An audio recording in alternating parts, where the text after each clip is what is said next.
What's going on, everyone? Welcome to another exciting episode of Forever News! The only news source that provides anything and everything anime and manga related, and we don't bore you. We get into it. Let's do it. Must go, must leave this house. I must go. The time is now. I must go. It's time to get out. Okay, quickly before we get into the video, if you would hit that subscribe button and hit that bell to get notified. We drop new episodes of Forever News every Saturday, 12 p.m. EST. And throughout the week, we re-upload some of those segments into smaller bits for your viewing pleasure. Please hit them buttons. Let's get into the news, shall we? First up on the docket, we have some Naruto gaming related news. And it's nothing to do with Shinobi Striker. And it's nothing to do with any of, well, it kind of is now that I think about it, some of the previous games. Pretty much, we finally are seemingly getting little by little inklings of, in case you missed it, I've been talking about it for a little bit now, that there was some rumors, there was some trusted sources and leaks that came out, I believe, earlier in the year and said, fam, Naruto Storm 5 is coming from CyberConnect 2. Then shortly after that, we had seen a photograph released of the staff from CyberConnect 2 holding up copies of Demon Slayer Hinokami Chronicles, and I believe Road to Boruto or Boruto and Naruto related pictures or whatnot. So a lot of people were like, wait a minute, what is this? You know, the Storm game's been over for a minute now. The whole focus has been on Shinobi Striker's whole different studio. Why is CyberConnect 2 all of a sudden all gung-ho about Naruto again? So you add that with the rumors, and now this piece of information, more than likely, this is going to be the Storm 5 that we've been thinking is coming, because according to this, it says, according to a recent article by Gematsu, Bandai Namco Entertainment has trademarked Ultimate Ninja Storm Connections in Europe, pretty much meaning that they're starting filing up the names for the next game. Now, this could be one or two different things. This could definitely be that Naruto Storm 5 would technically not be the right name for it, because it would have to be Naruto Storm 5, and we already know that the next game ideally is going to go into Boruto. It's going to go heavy into Boruto. I'm going to assume it'll probably stop by the end of the Ishiki Otsutsuki arc, so that's probably where the game is going to lie, and more than likely that'll be the big thing if CyberConnect 2 is indeed working on this next Storm game. But this also could be, and I'm hoping not, but based on the title Naruto Ultimate Ninja Storm Connections, it could also potentially be some sort of re-release. I'm hoping that's not the case at all, but it could very well be like a compilation of all the Storm games in one. We know they've done that in the past. I know they did it in Japan. I'm not sure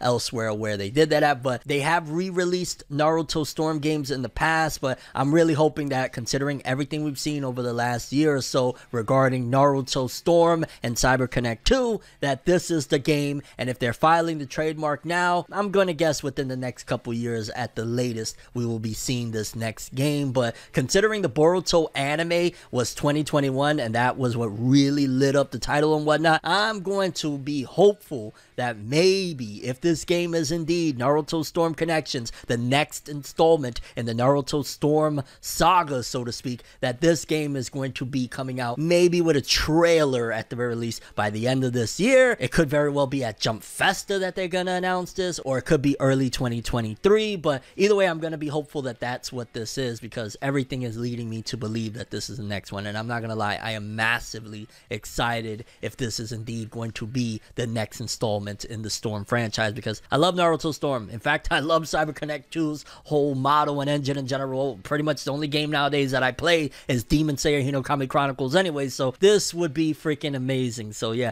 keep that one in mind. Naruto Ultimate Ninja Storm Connections, that is whatever it is going to be, that is next up more than likely from CyberConnect 2. Let's just hope it's the next installment in Storm, the Storm 5 we've been waiting for, wanting, and I think rightfully deserve. It's been a long time since a new Naruto game came about that wasn't a gacha or wasn't DLC for Shinobi Striker. And shout out to Shinobi Striker, y'all clearly have been capable of holding it down this long. We want another Storm game. I want another Storm game. Yeah. Next up, Bleach fans. We got a couple of big pieces of Bleach news. For starters, we spoke about it in a recent episode of Forever News that Tite Kubo was going to be doing an interview, and also there was going to be some sort of special promotional poster that was going to be in one of the latest issues of Weekly Shonen Jump. Now, Now, initially, I just shrugged it off as like, oh, it's gonna be cool. Ichigo with his Bankai or something crazy. Like, yeah, let's go. I didn't expect that it was going to actually dive into the lore of Bleach itself. And it really makes me question, like, yo, dog, is Tite Kubo planning some sort of prequel? Or is there gonna be some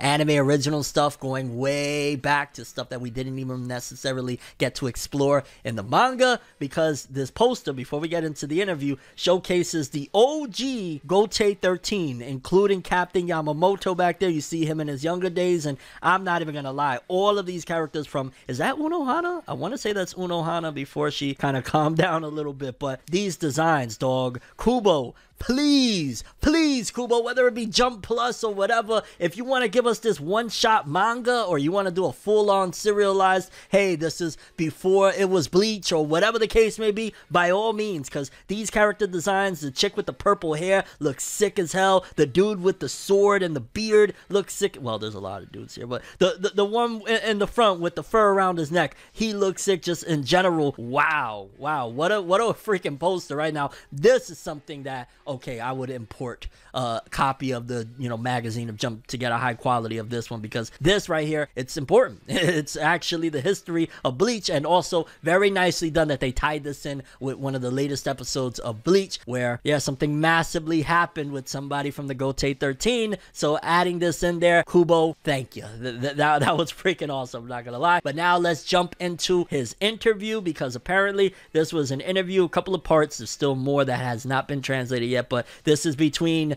Morita, Ichigo's voice actor, Tite Kubo, the creator of Bleach, and the director of the Bleach Thousand Year Blood War anime, Taguchi, and they're talking about the first core of the Bleach Thousand Year Blood War anime. For starters, we got Morita. The first time I saw it was in the recording studio, and I remember being very surprised by the stylish images. The shades of gray, pink, and white, the contrast, and the color scheme are beautiful, and the expression of gradation is very rich and nice. Is this the opening of an anime? I was just amazed. Kubo said, the timing of the storyboard, I knew from that moment that it was going to be interesting. I was really looking forward to seeing the finished product, because I had picked up a troop of flowers that had never been seen in previous openings. Was this director Togashi's idea? Taguchi said, yes. When I thought about how to differentiate it from previous openings, I wondered if I could differentiate it by incorporating flowers. The past openings were all cool, but I thought that the theme of the battle would be inevitably similar. The composition is such that many characters face off against the enemy in each cool episode. The story of Bleach's Thousand Year Blood War has the same structure, but I wanted to make it something that has never been seen before. Was it director Taguchi's idea to use a limited color palette in the opening? Yes, that's right. I was conscious of differentiating this from the other openings, and I didn't want it to be buried among the many colors in the past images. I used this color because Thousand Year Blood War is stamped with bright and vivid red, purple, magenta. I thought that an opening with such sharp colors would fit Bleach as well. Flowers other than those of the 13 Corps also make an appearance. Taguchi said, it's called Gloriosa, and it's Ichigo's flower. I suggested it to Kubo-sensei. Can I set it as Ichigo's flower? He answered, yes, and it will look good on the screen. Gloriosa has a very beautiful meaning in the language of flowers. It means courage, bravery. I thought it was a good word to use to describe Ichigo, as well as to describe the entire Thousand Year Blood War arc. Also, the shape of the flower is unique, and it blooms in a flame-like form. I think this is also a point that attracts people to this work. Kubo said, the first step is to determine the overall flow and how much each story will be included in each episode. It was at a stage of series composition. At that time, I also informed them of my requests. For example, I told them that they could cut comedy scenes as they seem fit. So I'm going to throw the argument that maybe sometimes, because Kubo and Bleach in general, Bleach isn't really like the haha funny show. Like, it has its funny moments and whatnot, but I wouldn't be surprised if sometimes authors, they include certain things, the reader polls and all of that stuff, and just in general to break the monotony of like, yo dog, we just went 20 chapters of nothing but straight action, maybe add a little joke in there or whatnot. So that's probably why Kubo is like, well, you could cut the comedy, because a lot of this is going to be condensed anyways. We got 200 plus chapters going into 50 episodes. Comedy probably not the most necessary, especially especially if the idea and image behind this is, no, this is a 1,000-year blood war. This isn't, you know what I'm saying, anything typical. And considering, again, it's going to be a lot faster paced than Bleach ever was, because, you know, back then they would new episode every week for a billion years. Nowadays they're not doing that. So yeah, you could throw the argument. I like a little comedy here and there, but I ain't mad at it at all. At the end of the day, you gotta cut what you gotta cut. And in animation with sound, if the comedy is the same as in the original work in the manga, it would destroy the atmosphere. After that, we check the script for each episode and tell them, I want this part to be like this, or I want this scene to be included, etc., as appropriate. I'm wondering if it's okay to be so opinionated. Dog, you the mangaka. Be opinionated. Taguchi said, no, I am very eager to ask him to do so. There is a big difference when they have been checked by Kubo-sensei and when they have not, especially the dialogues. It's totally and completely different. It returns from sensei as a real Bleach. I thought I had grasped the characters, so I constructed the original direction and lines of the animation and asked sensei to confirm them. But when I read the lines he came back with, the nuances were completely different. So a scenario meeting was held. When the meeting started with his return, everyone in the room was like, whoa, whoa, whoa. Oh, this is it. This is it. And like I said, there's more to that interview that has not been translated yet, but definitely it's a breath of fresh air. And also, it explains a few things as to why Bleach's 1,000-Year Blood War is so freaking good. They got Kubo in on the ground levels on every aspect, giving input, like, you know, the characters need to act this way or whatnot. Him giving the okay, like, you could cut this out, you could cut that out. He gave them free reign essentially to cut out majority of the comedic aspects. And again, that's all you could really ask for from an adaptation, right? Is to have the original creator involved in every step of the way. And it sounds like they're having a great time, and it sounds like they understood the importance of Bleach's 1,000-Year Blood War returning to the screen in its proper form. And yeah, I don't know, dope interview. That post of the Gotei 13, the OGs though, I can't get it off my mind right now. Like, I need to see more of those characters. I need that backstory immediately. Shout outs to Tite Kubo and the Bleach 1,000-Year Blood War. Very interesting interview. Next up, Hunter x Hunter fans of Yoshihiro Togashi. We got interesting word from, I believe it's actually not him, it's one of his assistants, because in case you forgot, we spoke about it last week on Forever News that, yeah, pretty much Togashi has stepped away from doing majority of the commentary he would do in the author comments and whatnot. Like, Togashi pretty much hung it up and gave it to his assistant, so it's no longer Togashi. However, we're still going to get insight about the creation process and all that stuff regarding Hunter x Hunter from his assistants. And it says here, Hunter x Hunter's Yoshihiro Togashi says it takes a week to redo a panel. But it seems as though this comment in particular is about Togashi himself saying something. So that's good that he's not completely, you know, disappeared into the void, so to speak. Togashi's still around. According to this, it says, Hunter x Hunter Yoshihiro Togashi says it takes a week to redo a single panel. Yoshihiro Togashi's Hunter x Hunter manga returned to serialization after a nearly 4-year hiatus on October 24th, but its production has been a grueling process, according to Togashi's reports. The manga creator tweeted last Wednesday that under his current system, it takes a week to complete a retake of a single panel. He was referring to chapter 398, which he expects will be completed this Wednesday. Togashi's been public about the health issues he's been dealing with for the past several years. Shortly after he launched a Twitter account to tease the manga's return, he released a statement ahead of his exhibition in October that he was unable to sit in a chair for 2 years, which made him unable to draw manga. It also takes him 3 to 5 times longer for him to do everyday movement. So yeah, that whole thing about retaking, it takes a week to redo a freaking panel. I could throw the argument of I see it, considering the fact that, first of all, again, we always got to take into account Yoshihiro Togashi's health issues. He's not a young dude anymore. Also, he is kind of dealing with the way he's working, half digital, half analog. So I would imagine, especially if his staff that he has, you know, his assistants and whatnot, are all dealing digitally, yeah, I could see that taking a while because it takes a long time. Sometimes these authors, I remember I covered it in a video on my main channel about these authors giving their takes and interviews and whatnot about the creation process. Some of them, it takes them 5 days, 6 days to do the inks and whatnot. So if you got all of that prepared, yeah, redoing a panel, that also explains, now that I think about it, why Hunter x Hunter sometimes, especially in the past, like during the Chimera Ant arc or whatnot, would probably look a little bit more rough than you would expect.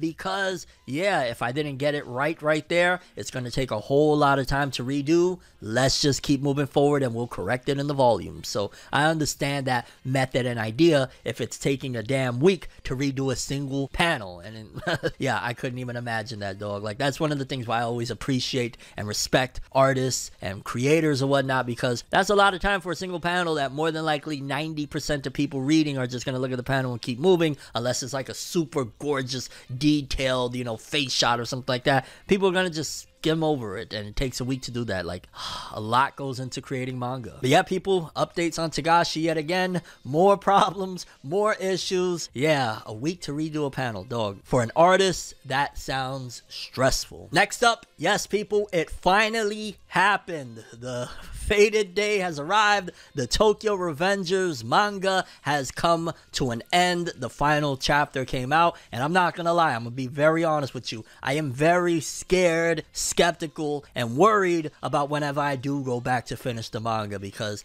everybody that I've heard has said that that is one of the worst endings of a manga. People that hate Attack on Titan's ending say that, yo, Attack on Titan's ending makes this ending look bad, which is kind of crazy, because if you think, you get what I'm saying? Like, yeah, Tokyo Revengers ending has not been met with any sort of critical praise, but apparently, even though the manga is over, it's not quite over, and I fully expected it, considering that Tokyo Revengers makes a lot of money on manga sales. It sells a lot of manga volumes, so you can have your hate about the anime, you can have your hate about the manga itself, but it sells very well, and that's probably why, even though it's ending, or it's ended, it didn't end. Yeah, let's read. Tokyo Revengers manga gets special arc, Tokyo Revengers extra spin-off serialization. This year's 51st issue of Kodansha's weekly shonen magazine revealed on Wednesday that manga creator Ken Wakui will reveal a special arc for his Tokyo Revengers manga at a large-scale exhibition in Roppongi, Tokyo around November 2023. The magazine also revealed that it is serializing Ken Wakui's Tokyo Revengers extra spin-off manga based on his Tokyo Revengers series. The 8-chapter Tokyo Revengers extra manga follows the founders of the Tokyo Manji Gang. The first chapter is titled The Wounded Tiger. The extra manga chapters were originally bundled with the Tokyo Revengers anime Blu-ray disc and DVD releases. The manga ended on Wednesday, and yeah, so it looks like there's going to be 8 extra chapters that are going to be coming out that were already previously released, in terms of they were bundled with Blu-rays, and I'm sure they gotta be available online now like everything does. But yeah, Tokyo Revengers, I wouldn't be surprised, honestly, if he comes back with another addition to Tokyo Revengers, whether it be another character that is a time leaper or something along the lines of that, because I'm gonna just say it, that it makes a lot of freaking money, and opposed to Weekly Shonen Jump, because Tokyo Revengers is in Weekly Shonen Magazine. This is a smaller publication. To put it into perspective, if Jump sells like 1 million copies per issue or whatnot, Weekly Shonen Magazine sells like 500, 600,000. So that's the difference in terms of readership, in terms of popularity and all that good stuff. So with Weekly Shonen Magazine, the problem they have too is that they don't see as many hits as Weekly Shonen Jump. So when they get a hit, it's imperative that they stick with it. A la Seven Deadly Sins still getting anime adaptations all these years later. And it's also why I feel like Attack on Titan is not going to be over following the anime, because, yeah, when they get a bread and butter, they usually want to eat. So I wouldn't be surprised if the reason why they're serializing these chapters, one, of course, hey, it's over now. People are still going to want to, you know, get a little bit more of a fix, so might as well shove those chapters in. But also, I wouldn't be surprised a year from now, 2 years from now, Ken Wakui returns with another Tokyo Revengers, whether it be with these characters or using the same concept, and you see these characters around. It just feels like Weekly Shonen Magazine, when they get a hit, they would be kind of silly to let it go. I mean, look how long Fairy Tail went, right? And Fairy Tail had a lot of hate and criticism, especially from like midway on. So yeah, Tokyo Revengers, 8 more bonus chapters incoming. It is over, but I wouldn't say it's over until like Ken Wakui is, I don't know, 2 series away creating new manga or something like that. I just feel like there would be more. I don't know. Again, I feel like Takamichi's story and Mikey and them is probably going to be over,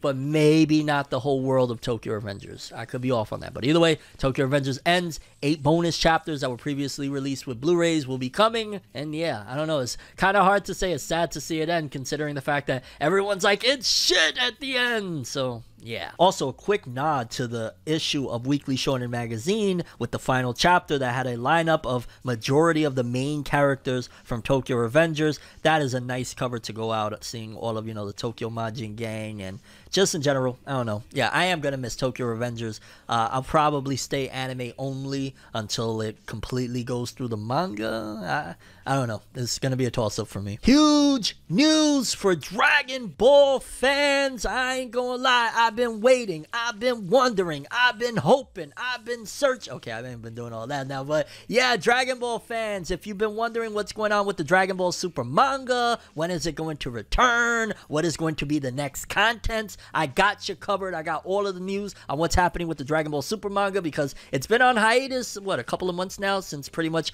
post the Dragon Ball superhero film coming over here to the West. It went on a hiatus after that massive reveal with a certain villain. I'm not going to get into spoilers, don't worry. A lot of fans have been on edge like, yo, when is it coming back? What's going to happen? And some might be disappointed by this. I'll be honest, I'm being a little optimistic on what they're going to do with this, because it almost feels like, to a certain degree, it's late timing and what they're doing with the manga. Now, you're probably like, what? Late timing? What are you talking about? Well, let's get into it. For starters, it just says here, news, Dragon Ball Super manga returns next month on December 20th. So no chapter this month yet again. If you're a fan of, manga from V-Jump, you're pretty much Boruto or you're assed out. You know what I'm saying? So that's one of the cases when it comes to the manga. It will be returning December 20th.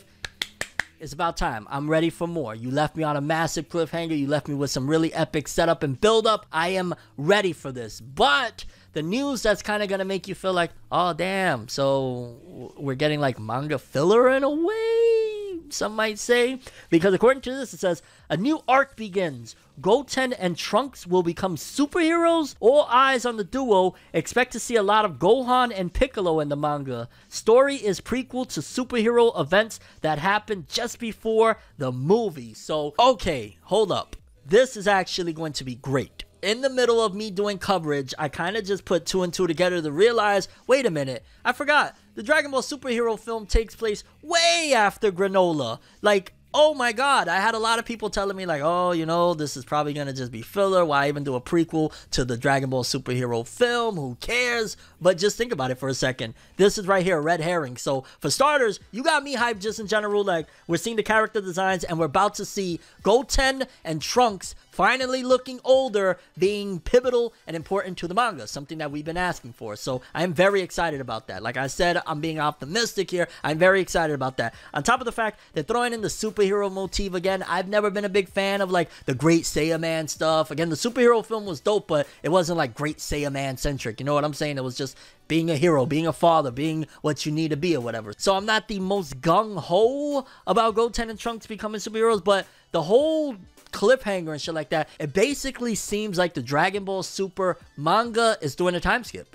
That's what it clearly tells me, if that this takes place before Dragon Ball Superheroes, but it's more than likely going to take place after the Granola the Survivor stuff. So it could possibly be as follows. Basically, we start off, we get Goten and Trunks, which we've all been asking for in the manga, a breakaway from the Goku and Vegeta show, all of that stuff. That's probably going to be pivotal, and it'll probably lead and tie back into all of the stuff with Frieza and everything else with maybe the universes and whatnot. I don't think that this is a bad move either. In fact, I think that this is going to tie and surprise a lot of people in a major way. Yes, it's not going to be post Dragon Ball Superhero, which kind of makes me worry. Like, are they going to make Dragon Ball Superhero the cap on Dragon Ball Super? Are they going to use that as like, nah, that's the end point right there. We have an end point and we're going to just work our way towards that. But yeah, this is actually going to be very exciting. I'm much so looking forward to this because, again, for some reason, I forgot that Dragon Ball Superhero took place after the Granola the Survivor stuff. So I'm like, wait a minute, did it take place before? So this is going to be great. I am very excited about this. I think that they're going to use this to exciting things up, freshen things up. We don't have to, because some people have always wanted like, yo, maybe we could get a Goten and Trunks spin-off manga. We don't need it. They're more than likely going to actually do something new and exciting, and I'm here for it. I don't know, I'm optimistic as hell. So Dragon Ball Super returns December 20th. More than likely, it's going to be time skipping from where we left off with the Granola the Survivor stuff and Frieza and all that. And we're going to go right before the Dragon Ball superhero film, which still could lend to a whole bunch of stuff. I'm imagining maybe we're going to see some new transformations. Maybe Goten and Trunks aren't going to look as useless as they did in GT and just in general. Yeah, I don't know. This is great news to me personally. I'm not gung-ho about the superhero stuff, but we'll see how it works out. Either way, Dragon Ball Super returning, the manga, December 20th, alongside Goten and Trunks being pivotal as heroes, and I think this is going to be a good thing. Unless they decide to like redo the Dragon Ball superhero movie into the manga, that would be a mistake, and I don't think they're going to go down that route. So yeah, I'm going to hold my breath on that actually happening. I think this is going to be awesome. I'm looking forward to it. Goten and Trunks, heroes before a superhero, but after more than likely the events of Granola the Survivor. This is a win. And a little bit more to spice up things with the Dragon Ball Super franchise in general, that there's rumors. I'm going to leave it as rumors. Some people say they're trusted sources, but just to be on the safe side, we'll keep it as rumors that apparently we spoke about the rumors of a web anime and the anime's return. We got here that it says web anime in 2023. Likely not a continuation of Super. The eps will be 23 minutes produced as weekly eps, may change later. New staff announcement soon, and also the TV anime later, maybe in 2023 itself or for the 40th anniversary. So they're already in production on a couple of different TV anime, well, not TV anime, one is a web anime, and then the TV anime. I have no idea what they could do with this web anime. I'm just really hoping that it's nothing like the Dragon Ball superhero stuff, and I'm not referring to the movie. I'm talking about, you know, the card-based anime that is like one-offs and stuff like that, that has no relation to anything. I don't think that's what they're gonna go for, because again, these are full-on 23-minute web episodes, but I'm very curious. Is it going to be some sort of spin-off series? Again, we got the manga going into this Goten and Trunks stuff. Maybe they're going to do a full-on web anime of a Goten and Trunks spin-off. That would be massively big. I'm just saying. But yeah, it looks like we got the anime incoming at the very least with this web anime in 2023, and we might get the TV anime late 2023 or just in general for the 40th anniversary, and that's going to be big. I ain't gonna lie. Dragon Ball Super anime returning. Let's see it. Okay, people, it's been a little quiet for One Piece's live action Netflix adaptation. We know that it's been made. We know that they're working on it. I'd imagine they're probably in post-production now, you know, getting all the green screen right, all of the CGI and everything needed to make it all come together. So I'm imagining that's the stage that they're at right now. But if you're feeling skeptical about this series, I got one more thing I could tell you guys. If you've been following, you know that there's a lot of good elements surrounding it. There's a lot of creatives that really care. There's a lot of people that actually want this thing to be good. So that was something already that I had a little bit of faith in this thing, right? But then now we got the director of the Netflix original One Piece live action talking about Oda's involvement in the One Piece live action, and based on what he said, it sounds like if this one turns out bad, they really gave it their all. And what I mean by that is, in this little mini interview, basically the director said that Oda has been on site and he will literally straight up say, yo, dog, that's not what I was trying to convey there. You're doing it wrong. So basically, Oda is very much so making sure to keep it in line so that we don't have all of a sudden characters acting completely out of character of what we've known to love and grow with the cast and whatnot. It looks like they're actually having Oda to the point of like, no, you're making this wrong, and he's actually correcting things. So that is a big win and a little bit more to feel like, okay, Oda is involved very deep into this process. If this fails, if this turns out bad, it's just that it turned out bad. Because if you got somebody like, this isn't Dragon Ball Evolution, and in case you don't know about Dragon Ball Evolution, one of the worst live action adaptations for any anime or manga in existence or whatnot, one of the things that made people confident but then they were duped was that, oh, Toriyama is involved and they had like a very great director or whatever. But everybody that was supposedly involved in the production of Dragon Ball Evolution that would have made you feel comfortable, it was all on paper. None of these people were there shooting in Mexico. They lied about the budget. They said it was $100 million. Find out it was only a $30 million budget. Toriyama wasn't there. He just wrote after the fact like, oh, that's different. He wasn't there. So the fact that Oda is on set, on scene, directing, telling them, no, you got this wrong, that means that we have a little bit more faith in this thing. Am I saying that it's going to be a masterpiece? It's going to be better than the manga? No. Like, there's possibilities, anything can happen, but that's not what I'm saying. What I'm saying is that the heart of the show, the creator himself, is very heavily involved, so that's a good sign, right? And since we're in the ballpark of talking some One Piece, we got an update on One Piece Film Red's success over here in the West. We know that it pretty much in its opening weekend surpassed the gross of any One Piece film prior over here in the West. Again, I said, like, I believe Film Gold did like 500,000 or less than 500,000 in its full run. Then Stampede did like 1.3 million in its full run. This one opening weekend did like damn near close to $10 million. So blowing past the competition. Let's see the update. One Piece Film Red crosses US $12.7 million. The One Piece Film Red anime crossed US $12,768,073 in its second week in the United States, ranking at number 8 at the US box office. According to Box Office Mojo, the film earned an estimated $483,000 on Friday, $559,000 on Saturday, and $405,000 on Sunday, earning a total of $1.447 million over the weekend. Box Office Mojo lists the film's worldwide gross as $151,771,841. So goddamn, worldwide One Piece Film Red has made $150 million. Oh my god. The film earned US $9 million. Okay, we already spoke about that in its first 3 days of what it did in the opening weekend, but yeah, it's safe to say that One Piece Film Red is the biggest One Piece film of all time. A lot of controversy. If you watch my review over on my main channel, I spoke about pretty much some of the problems that people have with the actual film. Personally, I stand by that. If this isn't the best One Piece film, it's up there. Like, between art, animation, the story itself. The only problem people have had with the One Piece Film Red is that there's some singing in it. But the problem that I'm looking at, their problem, is that, dog, it's kind of the point. It's one of the, main antagonists' abilities, like music. So yeah, you're gonna hear music, and you can't be mad at a movie about a character using music. Like, there's gonna be music. And in all honesty, 12.7 million in the US already, that is literally 10 times more than the last One Piece film did, Stampede. But above all else, I didn't even realize till I got into the meat of this thing, we at $150 million.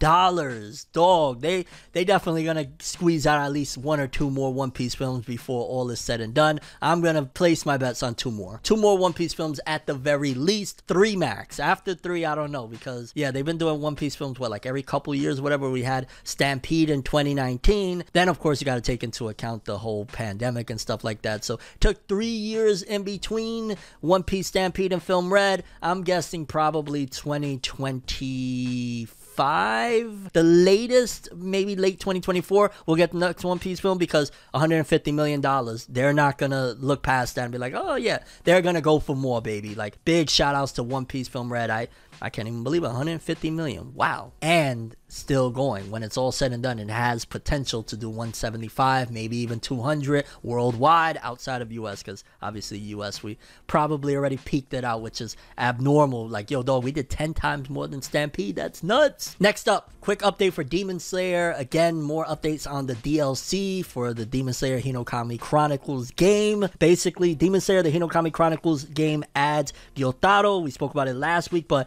Aniplex began streaming a trailer for Sega's Demon Slayer Hinokami Chronicles Kimetsu no Yaiba game, and it reveals that the game will add Gyotaro as paid DLC on Wednesday in Japan. It is already out as you're watching this right now. I have played as Gyotaro. He plays very similar to, what's his name? The spider guy, the spider demon. He plays similar to him. And the character DLC pack included, Tengen Uzui, Tanjiro Kamado from the Entertainment District arc. So yeah, pretty much it is out now. You can go and play it, and I ain't gonna lie, I've been having a blast. Every time, this is one of the few games that whenever they do release DLC for it, kind of gets me a little reinvigorated to play the game again. And yeah, I ain't gonna lie, I'm not mad at this one at all. I hope if they are going to continue with DLC for this game, that it's not too far off, although I'd imagine they're probably gonna wait until after the anime comes out with its next batch of episodes for season 3, then probably we'll get more. But yeah, Demon Slayer Hinokami Chronicles, you should play it. It's a lot of fun. I play with my family all the time, and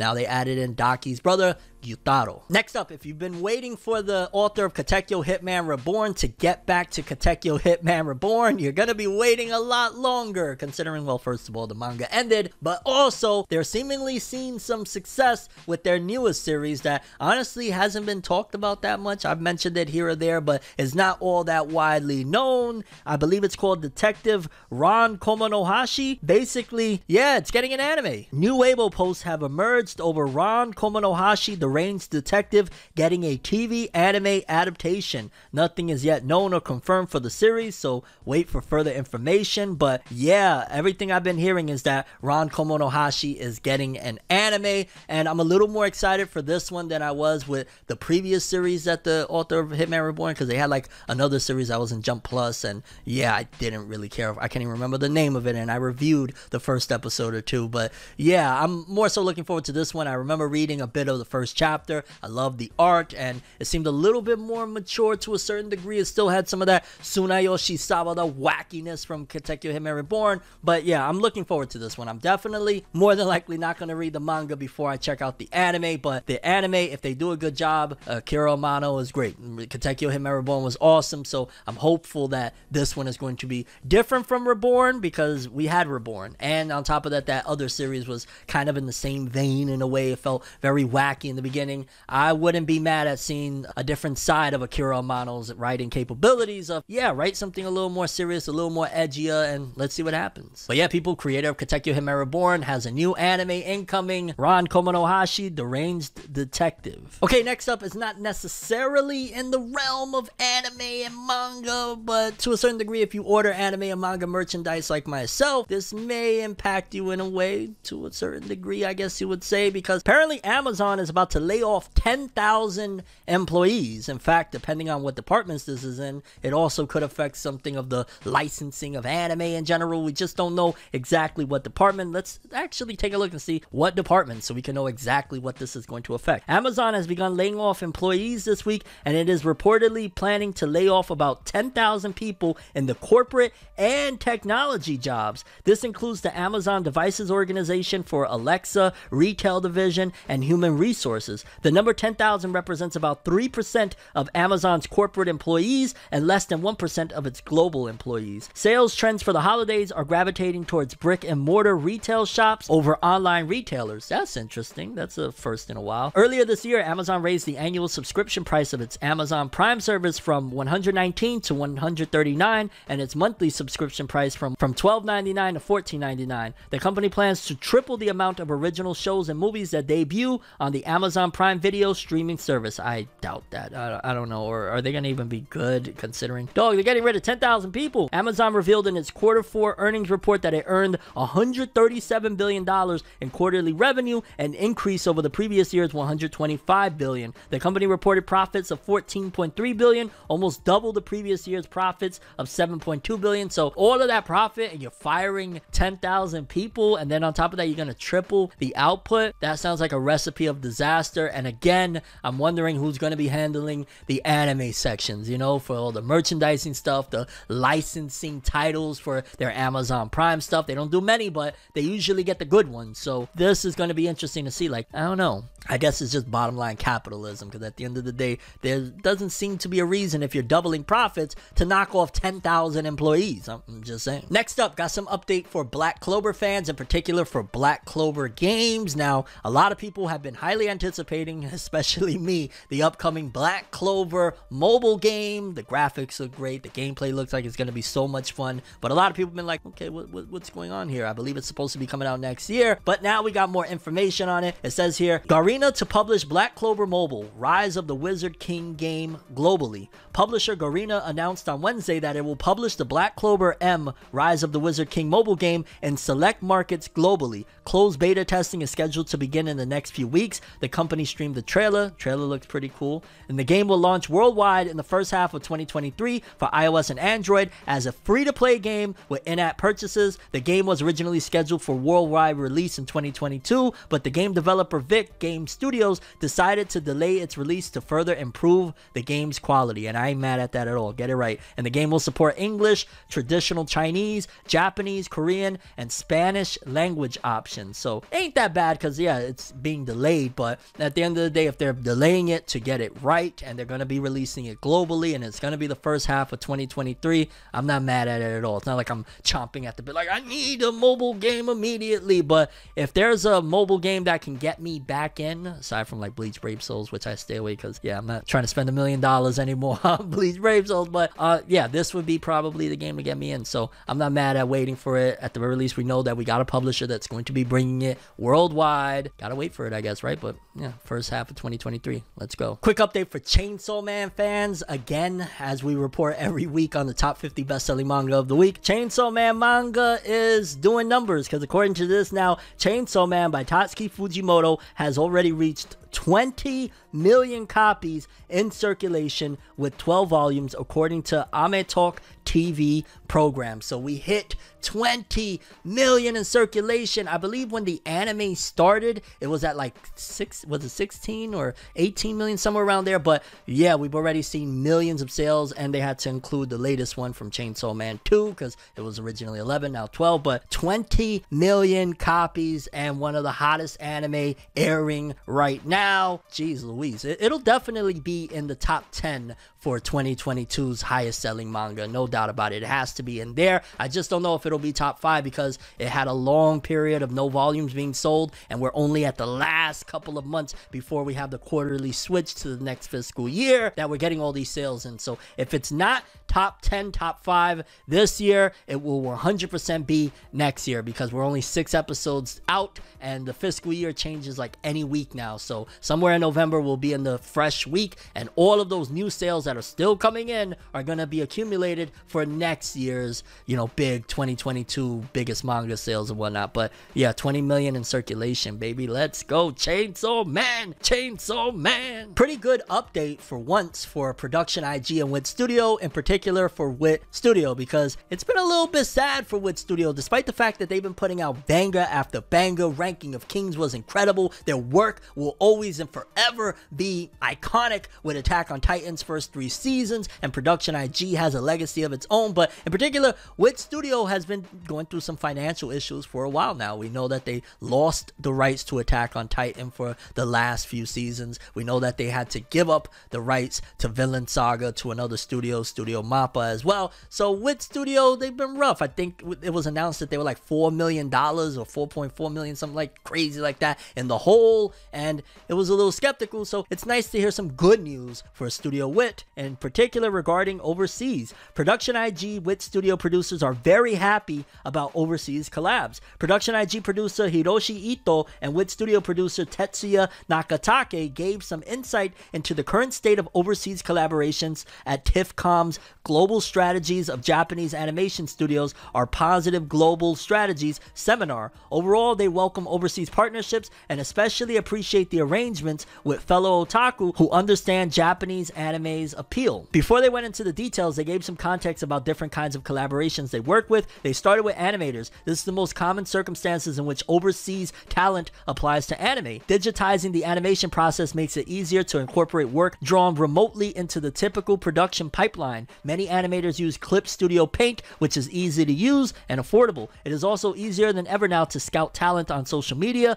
Both producers remarked on how they've been able to find some remarkably skilled artists this way from countries like China, France, Taiwan, and Brazil. Many of these young animators are in their 20s, have grown up with anime available via streaming, and are incredibly passionate about what they draw. In the producers' own words, they possess passionate otaku hearts. The producers commented that despite overseas market growth, it is still a challenge for anime creators to create something that can appeal to otaku and ensure it reaches them. In that sense, things haven't changed since anime only catered to Japanese audiences. At the same time, Japanese studios are increasingly being asked to create anime based on foreign IPs, such as Star Wars. The producers expect to see more Hollywood creators inspired by anime in the future. So it seems as though they're really excited about the West basically putting money in their pockets. And I'll be honest with you, I'm hoping that they're excited about these collaborations because maybe this money that is coming coming from overseas is helping to pad their pockets a little bit, considering, again, despite banging out just, again, Ranking of Kings is amazing. The first 3 seasons of Attack on Titan is God tier. Vinland Saga Season 1 is a certified classic. Studio Wit has put in the work, and unfortunately, the times haven't been kind to them. So to see that they're at the very least seeing some type of success and they're enjoying working with overseas animators and stuff like that is a good sign. It's a good sign, because Studio Wit, they definitely should be a studio that is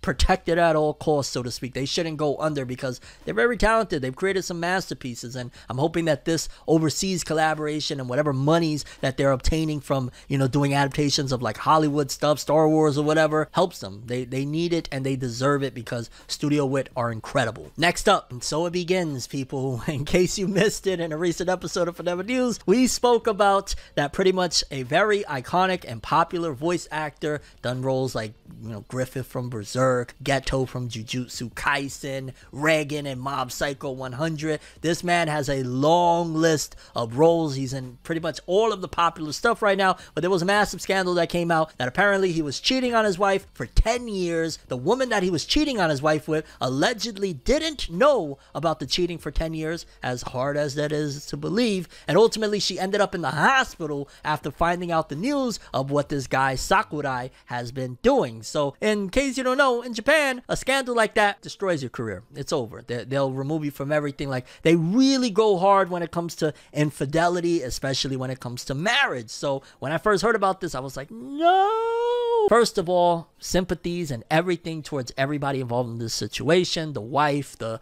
mistress that didn't realize she was a mistress, all of that stuff. What Sakurai was doing was dirty. However, it looks like they're going to be removing him from everything, and it's already begun, because according to this, Takahiro Sakurai will no longer appear at Jujutsu Kaisen event at Jump Festa. The official Twitter account for Jump Festa's 2023 event announced last Friday that voice actor Takahiro Sakurai will no longer attend the event's Jujutsu Kaisen stage talk show panel. The panel is slated for December 17th, and of course, Sakurai voiced the character Suguru Geto in the Jujutsu Kaisen anime, and yeah, we're starting to see the fallout already. He's not coming to certain events. Now, it doesn't necessarily specify that he's been banned, that they told him not to come, but if we're seeing any inklings, more than likely, they're probably, if they don't give him a pass because of how important he is, he's just in so much stuff, the Slime series, Mob Psycho, like, he's in a lot of things, Jujutsu Kaisen. If they don't completely wipe him off, then they're gonna probably tell him, lay low for a little bit,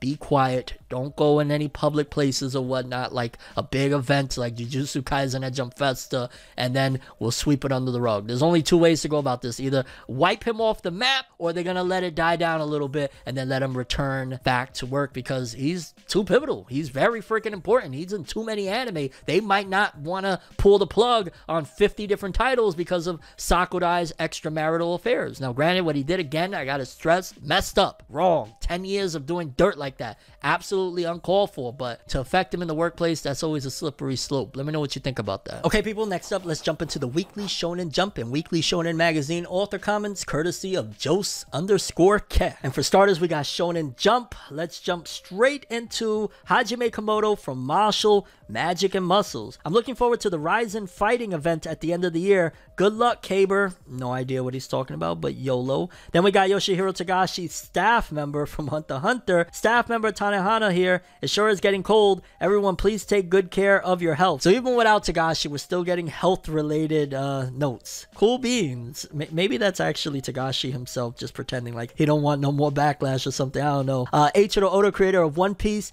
I bought a new barbecue gas stove, and I'm currently training in the art of cooking meat with convective heat transfer. I can't wait to feed everyone. We got Gege Akutami, author of Jujutsu Kaisen. I thought I was eating an umaibo snack, but when I opened it, it was Fugashi snack, and I got disappointed. But then I ate it, and it was good. Okay. And yeah, it's a little bit of a dry week. Not too many authors from Jump to really, that are, you know, noteworthy of what we talk about over here to comment on. But then we also have the Weekly Shonen Magazine author comments. So let's jump into it. We got Muneyuki Kaneshiro, author of Blue Lock. Equinox has arrived. Great work, Panthalassa. The Tensho Fall 2022 races were awesome. Ken Wakui, author of Tokyo Revengers. To the readers and everyone who supported the series, thank you so much. Only one more chapter left, and that chapter has has arrived already because this is a little bit older. So yeah, RIP to Tokyo Revengers, I guess. And shout outs to Ken Wakui for getting it done. He got the job done at the end of the day. He finished it, all right? Then we got Nakaba Suzuki, author of Four Nights of the Apocalypse. It feels like when I get the chance to look at a calendar, it's only when that year is about to end. Maybe I should refrain from looking. I really don't look at calendars unless it's like on my phone. I don't know. We got Hiro Mashima, author of Eden Zero. The curry meal food series is really tasty. No wonder a bunch of people recommended it. Why is everybody talking about food? What's going on? Is this the food arc of author comments? Kei Urana, author of Gachi Akuta. Bayonetta is incredible. I love that game. Real messy with what's happening with the VA, but I love that game. And we'll close it off with Nonko from Kanan-sama. Yep, still addicted to grapes, even now. I remember reading that author comment. And yeah, those were the Weekly Shonen Jump and Weekly Shonen Magazine author comments. A little bit of a speed through here, but not the most authors and not the most to say. But let's close this out with the top 50 best-selling manga of the week, courtesy of Jose_Ke. And we start off at 50 through 41. And all the way at dead last is the latest volume of P, Volume 5, in 3 days, 12,239. That's not great at all. I'm gonna be honest with you. Now, maybe this is one of those things that they're hoping that the anime gives it the big boost that it needs, but 5 volumes in, doing 12,000 in 3 days. Again, it's not a battle series, so it's not going to accumulate sales immediately, but we've seen big examples of non-battle series, like that Ruri Dragon, for example, that does well off the rip. So I'm hoping that PPP can last, which I think it will, to get that anime adaptation, because once that anime comes, I think that those sales will skyrocket. It's a really good manga. Then we got 48 Spy Family Volume 9 with, again, 12,000. Let's see here. We got a bunch of newbies here. What's Trillion Game? That looks interesting. 10 days, 13,000, 23,000 total. We got Mission Yozakura Family Volume 15 in 3 days, 13,336. Again, not great either, especially 15 volumes deep, but a lot of these ones is, hey, let's see if the anime can shake things up. Then we got places 40 through 31. Speaking of Ruri Dragon, again, and this came out October 4th, so we're well over a month after, and it sold 16,000 this week, bringing its total to 134,000 copies sold. Big congrats to Ruri Dragon. I don't know what's the future for this one, if it's just going to be a Manga Plus thing moving forward, but big congrats. We got One Piece Volume 103 at number 38 with 16,542, almost 2 million. I'm gonna say, yeah, it'll hit 2 million before it leaves. I think at the very least it's doing decent enough, and it's close enough at 1.954. It'll hit 2 million. Then we got Oshinoko from the writer of Kaguya-sama Love is War, and I believe it's a different artist if I'm not mistaken. We got 16,000, 123,000 total, 19 days. Not bad. We got Ayakashi Triangle's latest volume 11 in 3 days, 23,479. Even with getting moved to Jump Plus, Ayakashi Triangle has been selling very well. Shout out to Ayakashi Triangle. Then we got a 31 Witch Watch Volume 8, 24,000 in 3 days. That's pretty freaking good for 8 volumes. That's really good, considering I don't hear much about Witch Watch either. Then we got places 30 through 21, very packed with stuff. Blue Lock Volume 21, the latest volume in 21 days, 169,000, pretty good. We got Chainsaw Man Volume 10 and 11, selling roughly 25,000 a piece, bringing both of them up to 855,000 a piece. We got My Hero Academia Volume 36, still kicking a month later, 25,000, 631,000 total. Not bad at all, actually. very impressive. Chainsaw Man again, Volume 9 with 25,000. We got Kaguya-sama Love is War. Is this the final volume? If not, it's close to, with 25,000 this week, bringing its total to 175. Then we got more Chainsaw Man Volume 8, 7. All of them did about like 25, 26,000.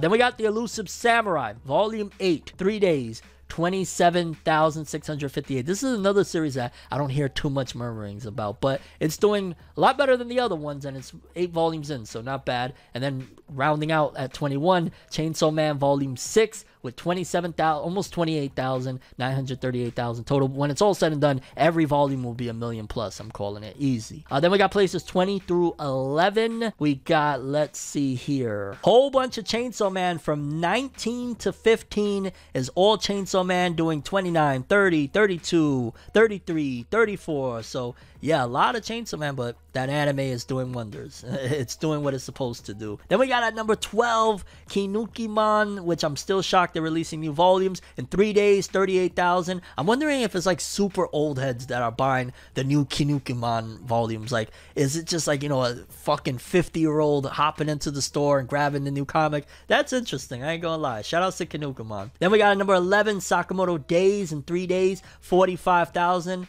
Sakamoto Days, man, I love to see it selling well. It's outdoing clearly majority of the other stuff in Jump that's not like, you know, super successful. So Sakamoto Days is out of here. 45,000 in 3 days. That's great. Then we got top 10, top 10, top 10, top 10. We got at number 10, the latest offering from Chainsaw Man Volume 12, still running with 46,000 this week, bringing its total to 473. I am very interested to see if during its duration, the Chainsaw Man volume outdoes My Hero's latest volume, because when My Hero initially came out, it sold more the first 2 weeks and maybe even 3 weeks. I can't remember if on the third week or not. But so right now it's at 631, while Chainsaw Man is at 473. But Chainsaw Man is still selling very heavy. This anime right now is doing wonders for it. So I'm interested to see when it's all said and done if the latest Chainsaw Man outdoes the latest My Hero. Then we got, and I didn't even realize this was on the list, the latest offering of Black Clover in 3 days, volume 33,